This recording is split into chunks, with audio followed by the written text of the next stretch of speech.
What's up, YouTube? My name's CJSparkin. I'm coming at you with a video from GalacticGod Subscriber Showcase. And today, I would like to kind of thank GalacticGod for giving me the opportunity to be on his channel. And, I'm very grateful that he gave me this opportunity. He's a very nice guy, and he has amazing content, and I wish him the best.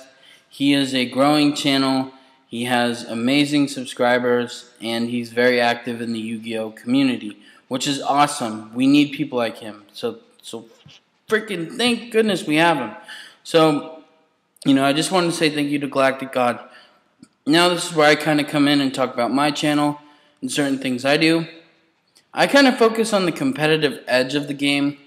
I like to, I'm a competitive person, so any advice for me is typically going to be from a competitive standpoint. And I'm the kind of person where, if I'm giving advice, I like to put people in the right position to succeed. That's kind of my goal. That's exactly the goal of my channel. That's what I built it upon. And that's kind of the advice that I give, For example, the market change. A card could go from $1 to 10 in the blink of an eye. I mean, look at Droll and Lockbird. But, look at things like Abyss Megalo. Like, after Billy Break top with it, in Miami, it went from like a $70 to $80 card to like $150, $130. So, there's a lot of things we can't necessarily predict. But, from my point of view, I'm pretty good at predicting things. I played the game for many years. And I'm going to kind of talk about, how I got into the game. I got into the game because, a friend of mine got the Blue Eyes starter deck.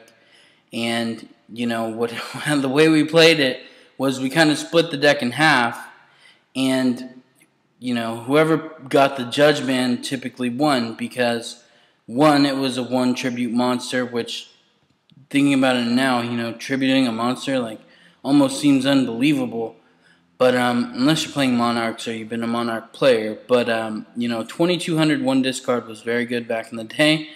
I've been playing ever since. In terms of being competitive, I would probably say for 5 years, going to regionals, going to, Shonen Jumps back when they were called Shonen Jumps.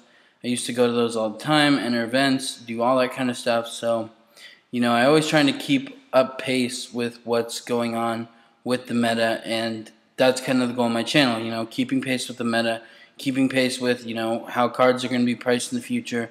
Those are some things I do. What do I think about the ban list? I honestly feel like not enough stuff really got hit. They didn't touch Mermails. They didn't touch Fire Fist. They kind of just left it open. They didn't really, they didn't touch Prophecy at all. And looking into the next set, the game is going to be ridiculously fast-paced. Like, we had a problem last year with, Inzectors being a top deck because it was just so fast and so unbalanced. You summon Dragonfly, you have 3 Hornets, Hornet pop, get Centipede, Centipede pop, all sorts of OTKs. And, with the Suppressor Dragons, which I do have a build on my channel, the Suppressor Dragons just being able to be splashed into any attribute deck, them being a deck in general, is just really ridiculous. And it's forcing most people to run to a deck called Evil Swarms, which will be coming out in Hidden Arsenal. Hidden Arsenal 7. The Evil Swarm deck is probably the best control-based deck it's going to be the best control-based deck in the format, just because Ophion can stop, the majority of the decks, can stop Mermails, because Ophion, if you don't necessarily know, when it's on the field and it has materials, it has 2550 attack, and when it has materials, level 5 or higher monsters can't be special summoned. So definitely takes out all the, it will take out all the dragons. It will somewhat hinder Prophecy because they can't get out their Priestess. It will hinder, the current Mermail build, and it'll force them to go into the Undyne build because they have to have an out to Ophion because Ophion is going to be a problem. So that's just kind of my thoughts on the game in general, coming forward or moving forward.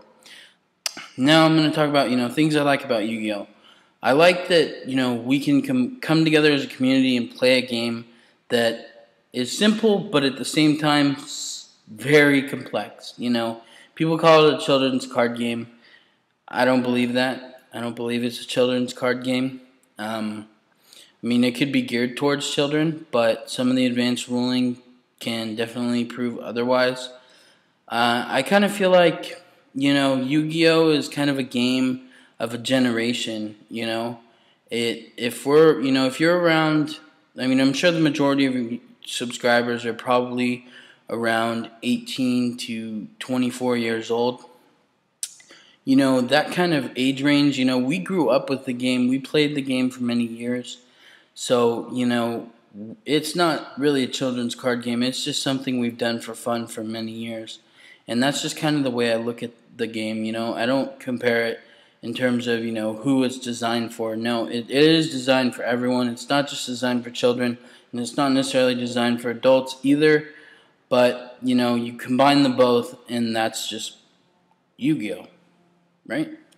That makes sense. But anyways, I want to say thank you to GalacticGod once again for allowing me to be on this channel. If you like this, I do put out a lot of videos. Other stuff I do Pokemon Wi-Fi battles. Those get very competitive. I'm competitive by nature. So, you can expect some of those from me as well. And if you did like this, make sure to thumbs it up for GalacticGod.